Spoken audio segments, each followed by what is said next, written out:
how did you overcome the self-sabotage? So the self-sabotage is something I only overcome a couple months ago.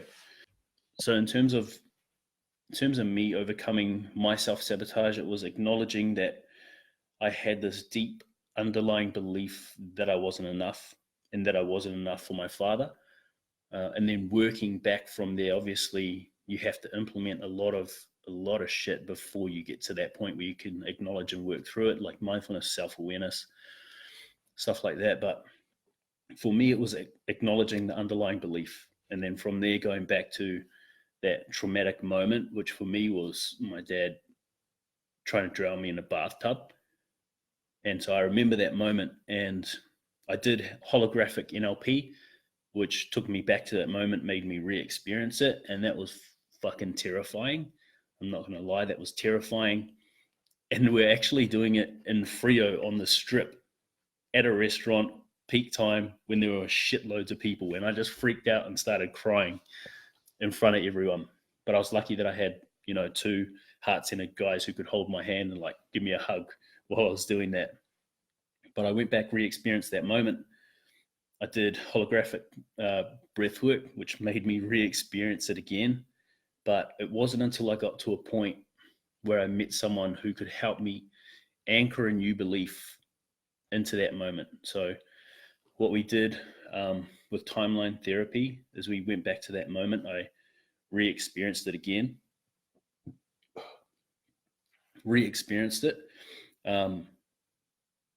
anchored a new belief in that moment. So the belief that I took out of that moment when my dad was drowning me, because I remember hiding in the bed under the blankets, and he come in to say sorry, and I just remember being petrified.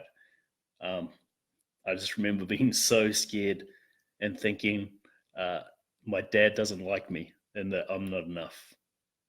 And so that's the story I told myself ever since that moment. And so going back to that moment and then reframing the story, telling myself a new story about that, and that story would be something like, he's just angry.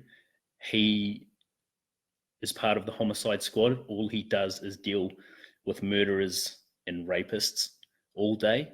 And all he does is receive death threats from the mongrel mob and the Black Power and stuff like that. So showing that love and empathy, reframing that story, and anchoring that new belief of, okay, I didn't deserve that. I never deserved that. That's not what I'm going to carry moving forward. And ever since that moment, I've been free. Like reframing that story has helped tremendously. And it's actually helped to the point where my father's now getting, I think he's getting therapy anyway. He's getting therapy. He's like 50, 58. And my mum's been trying to get him to go to therapy for some of the stuff that he endured while he was a kid, getting chained up, beaten, like left to shit and piss himself while he was chained up. And obviously some of the stuff that he's dealt with throughout the homicide squad. So going back, making sure that you have the presence of mind to acknowledge it is hugely important. That's the first step. And then the vulnerability within yourself to work through it, and with someone, with a professional who can hold space for you, who can guide you into those dark waters, and who can bring you out, because it's hugely important. If you're going that deep into that trauma, you're going to re-experience it. It's going to feel real. Like no matter how long ago it was, it's going to feel just as real as if it was happening then and there.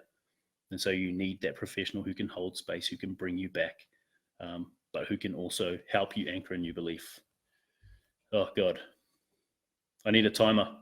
I'm sorry. Dean, that's deep, brother. So the question that had been anchored kept you there. Yeah, man, you got it. You've got it.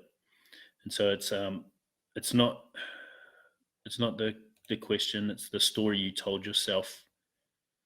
So that could be with any moment of impact. It could be a very minor moment of impact. Like I remember one of my really good friends in high school. We grew up since we were 5 years old together. And I remember being late to school one day, and one of my other good friends coming up to me and telling me that um, someone had asked him where I was, and he said, "Oh, he's probably off getting pies to fucking fatten up for winter." And I remember, as someone who knew I was overweight and who was very self conscious of it, to have your best friend in the whole world say that really hurt. And that's the belief that stuck with me all the way up until the point where I could um, finally shed that need to validate myself through looking a certain way.